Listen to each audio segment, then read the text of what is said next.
I've got one here. Mac would like to know, is it safer to move to someone else from Hazard and Aubameyang? Chelsea as a team are looking unstable at the moment, and Aubameyang is missing so many chances. So what do we think? Kurt, would you like to take this one? Well, I own both, and they're a bit of a headache at the moment, I have to admit. They are... Because, well, you mean you've got 100 million at the start of the game. Hazard's 10.8, Aubameyang's 11.2. So together, they're 22 million of my 100 million starting price at the moment. And they're not showing... Well, at times this season, they've been phenomenal, but they're just completely out of form. Hazard, for one, I'm not particularly liking the looks of. I think this is his last season in the Premier League. I think the fact that Sarri has sort of gone off the boil a bit, and after... the game against Arsenal, attacked his own players. As we know from Mourinho, that's never a good sign.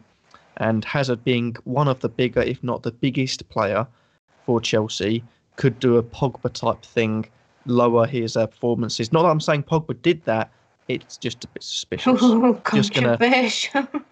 Allegedly, before Wildcats gets sued. He's always getting us into trouble. Whoops. But yeah, I have no answer, because at the moment you're looking at players to replace Aubameyang for. Unless you downgrade, the only real one that's currently playing around that price is either Lacazette, who does seem to be in okay form, or Aguero, who has been rotated recently. Granted, he came back into the team, but been rotated recently with Jesus and could potentially lose out his spot on a couple of games here and there, especially with... Sorry, Nim. Sorry, he will not lose his. He will not lose his spot. Thank you. No, I don't know, because they are my two biggest players price-wise, and it's even harder for me because I can't bring Salah in. So, if you haven't got Salah, I'm almost starting to feel a bit sorry for him, lads. Do you think we should let him buy Salah? I couldn't live with myself. I could not live with myself. But no, it's a die by the sword. Yeah, exactly. That's why I haven't brought him in yet. But no, it's an awkward one. I'm most likely going to give them one last chance this game week. Try and bank the transfer. Or having said that, no, yeah, I'm going to bank the transfer. I thought I had two for a second. I really want to know what just went through your brain then. Because you just said, wait a second. No, everything's fine. I'd scrolled down because I couldn't see the -4, but it had a 0 free transfers. So I thought, maybe I've got 2 free transfers. But no, I'm most likely going to stick with both of them, because Chelsea, yeah, they're not looking too good, but away against Bournemouth are unpredictable, and I don't think they've got the best defence. They never have done under Eddie Howe, but they do play decent football to counteract that. And at home to Cardiff, I mean, if there's any game that's going to get a team right back on track and a player, more importantly, right back on track, it has to be at home to Cardiff, those sort of games. And then you're looking at Huddersfield, Southampton, Bournemouth, all 2 in the fixture difficulty rating. Aubameyang stays for a while. If Hazard doesn't get anything, with the risk of Chelsea going through to the Carabao Cup final, he's most likely gone. Yeah. I think it might all very well depend on this Higuain business as well for Hazard, because I think it's pretty much a done deal, right? Everyone's saying it is, but we haven't really got any further down the line with it, so I'm not really sure what's going on. But if he comes in, it definitely will allow Hazard to go back into a position that he prefers to play in and looks better in, personally. So he could be a massive option again, for sure. I think if they've got a striker, yeah. Like Kurt said.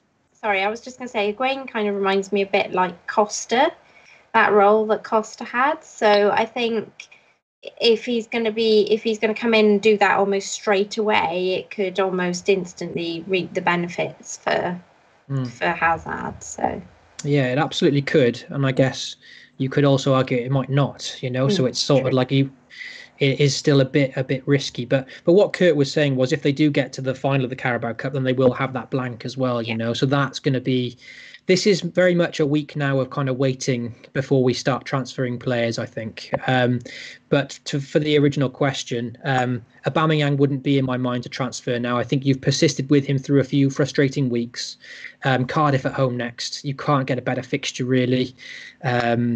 And, you know, I do fancy Arsenal to play them off the park, really. I think that's going to be too much for Cardiff. And then, you know, they've got one tough fixture after that. I can't remember who Arsenal play after Cardiff, but then 3 amazing fixtures straight after. So I think 3 home games in the next 5. Yeah, things look good for Aubameyang. So Hazard is the headache now. It's what to do with him. But he does have a good record against Bournemouth, you know. So like Kurt said, I'll probably be holding on to Hazard one more week at least. It's City, by the way, in the second. Yeah, exactly. Oh, no. Thank you, Jay. And We're going to need another Koscielny masterclass to survive that one. Oh, I don't think so. I don't think that's going to happen. I'm expecting bad things there. Yeah. But you got to, at that moment, you got to think about it over the long term, over the 5 weeks. Aubameyang should return as much as any forward, really. And you'd have to consider yourself unlucky if he doesn't, because you can't get better fixtures, really. Yeah, agreed. I would just like to add with Hazard, if you have him, I wouldn't get rid of him until you know what's happening in game week 25. And it's in the chat as well, because it could be a double game week in game week 25 for Chelsea. So if you've kept him for this long, I'd potentially keep him for that double game week. And then if still nothing, then I'd get rid of him. But I'm really wary of Chelsea. Just everything reminds me of the kind of behaviour of how they were at the end of Mourinho's reign. Yeah, we've seen it before. Conte's reign. It seems like these players do have the capability and the mentality to be winners, but then it can disappear so quickly. And I just don't understand Hazard playing false 9. I don't understand Kante, one of the best holding midfielders in the world, not playing holding midfield. I would like to assume a manager would be flexible enough to bring in his... Jorginho is definitely one of his favourite players. Can't he just play either side? And Kante wins the ball, plays it to Jorginho, and Jorginho then begins to run the play like he wants. What are you calling him? Jorginho? That's how you say it. That's how you say it. Yes. I thought it was always Jorginho. thought Jorginho. Like yeah. Jesus. That's how you say it. Wow. Would it not be Jorginho then? I don't know. Either way, it just sounds dodgy. Jorginho and Kante in the midfield. Jay, with regards to this potential double game week in 25 then, which is a possibility, apparently not very probable, but there's a chance of it, right? Is it the Carabao Cup or the FA Cup that would... It's the FA Cup. It's the FA Cup that has a factor on the game week 25. Basically, if Everton and Man City don't have to replay their ties, then that space is free for a postponed fixture to get put into. Now, they could, of course, move the postponed fixture from game week 27 to that area, which has been done before. But it would rely on both Everton and Man City 100%, and the same with Chelsea and, is it Brighton? Whoever they're playing. Sure. All those teams, they cannot have a replay, because the replay would be in that slot if they have to replay any of their fixtures. Yeah, sure. So who are we looking at besides Chelsea as a possibility in there then for a double? I mean, to be honest, the other sides for doubles don't look that promising as far as actual players that you'd want to bring in. I don't have it right in front of me, but if you give me a second, I should be... I can't remember. It's okay, sorry, I just kind of threw You put me on the spot. Chelsea would be Brighton Hove Albion. And Spurs would be Burnley. So, to be honest, I wouldn't be looking at Brighton Hove Albion, Burnley, or Everton, really. I mean, I suppose you could look at Everton, but I don't think their fixtures would be that nice for a double game week. Oh, yeah, because they've got City, haven't they, as one of them? Yeah. Yeah, sure. Okay, so like I was saying before, this week is very much let's hold on to our transfers, wait until all the cup fixtures, Carabao and FA Cup are kind of out of the way, and then sort of accepting the price decreases of Richarlison, Hazard, that kind of thing, taking those on the chin, and then having more information then to play with those transfers, you know, with the game week starting on Tuesday, isn't it, next week? So, yeah, very much a wait and see for the next 7 days or so. Okay, we've got a question here from Momo. Should we be saving our transfers until we know more about Game Week 25? He has problems in his team, but they can wait, like Richarlison and Trippier. Jay, would you like to say this one? I know we've pretty much touched upon it already, but are we, and also Brett's just saying the same thing, but should we be saving our transfers this week, even past the deadline? I wouldn't necessarily say you have to save it for the next game week, but I would definitely say that you should think about saving it until the Carabao Cup and the FA Cup fixtures have been played. I think the draw for the FA Cup is Monday, if I'm correct, and then the game week starts on Tuesday.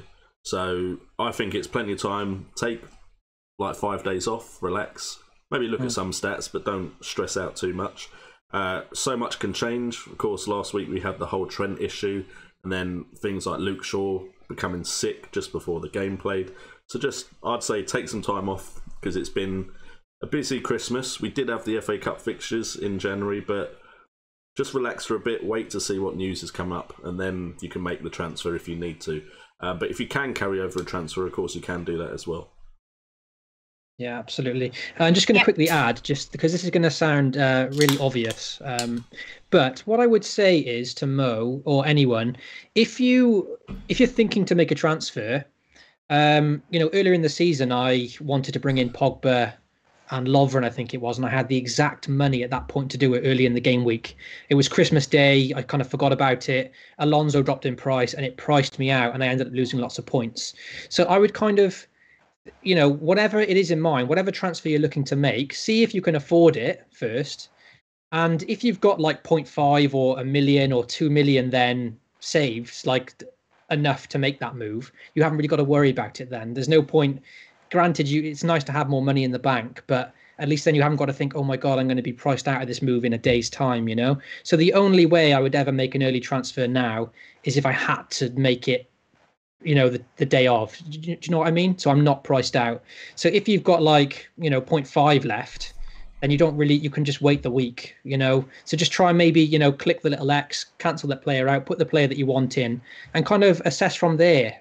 Make sure you've got enough money for them. Does that make sense? Yes. Yeah, because otherwise there's no point like worrying about it. If you've got plenty, you can wait a week, and you might lose 0.1 million, 0.2 million on Richarlison, Hazard, a few underperforming players, but you're still going to be able to make the move that you wanted to in a week's time anyway, So ideally, it's great to have loads in the bank, but there's no point bringing in a player early when you don't need to, and then risk, the blanks, the doubles, more information in a week's time. So yeah, I think unless you have to do it the day off because the prices are changing, then just chill and wait.